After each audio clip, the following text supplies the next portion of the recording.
Omusumba Steven Ndalika atwala obusumba bweruzira akubiriza abadiventi okubeera obumu nga bakola emirimu gya Katonda n'ennyamira olw'abadiventi abalina omuzego okukuba emiranga mu kiseera ky'okuddizibwa Mukama naddala ng'okuzimba amakanisa. Ekisinga okutulemesa enkulaakulana bye biwoobe ebya buli lunaku. Abantu balina oluyimba lumu, sirina ssente, ndi mwavu. Bino Ndalika abyogeredde ku kanisa ya Najjera Adventist Church mu kusaba kw'okusonda ssente obukadde 12 bwe beetaaga okuzimba ekkanisa ebuwaate ng'abantu bangi beetabye mu kusaba kuno. Okubadde n'omubaka James Walusaka akiikirira Bunyole West County.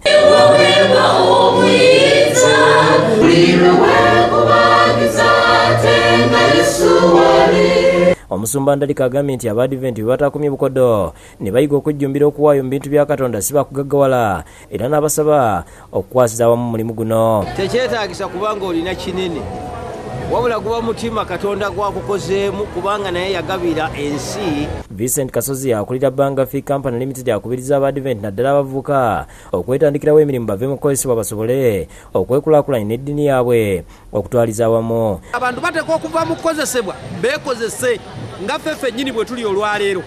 Kino kijja tuyamba nti bwe tuyimirira mu kkanisa bwe baamu abantu 400 basobola okuŋŋaanya miliyoni 400 mu kiseera kye kimu. Asibye n'abafumbo okukwatagana mu maka basobole okukuuma obugagga obuba bukoleddwa. Kubiriza abakyala n'abaami okukolera awamu n'abantu abalina abaana okukola n'abaana baabwe era mu ngeri ey'enjawulo okwongera okussa mu basumba baffe ekitiibwa. Basonze obukadde 35 nga 21 zaabuliwo ate 14 zeeyamiddwa. Ate mu kaweefube okutumbula ebyobulamu KCC wadde eddwaliro ly'abadiventi erya Adventist Medical Center ebikozesebwa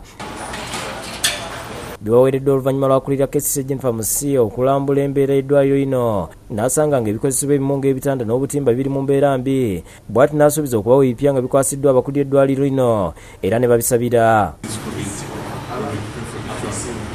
Dr. Christopher Oumu akwasaganya ebyobulamu mu KCC agamba nti badduukirira amalwaliro gasobole okwongera ku mpeereza eri bannakibuga n'akulira eddwaliro Dr. Peter Kiraga n'asiima ebibaweereddwa. Kubanga tulina donation ng'eno etuyambako okusembereza abantu obujjanjabi bwe bali.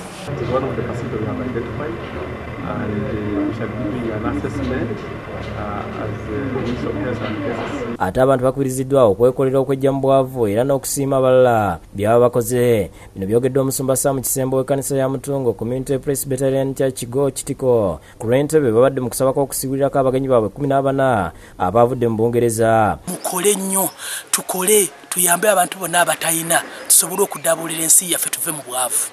Babadde bazze okulaba n'okulambula ku baana bebalabirira abateesobola era nga babasanyusiza nga bayita mu kubayimbiramu n'okuzina amazina.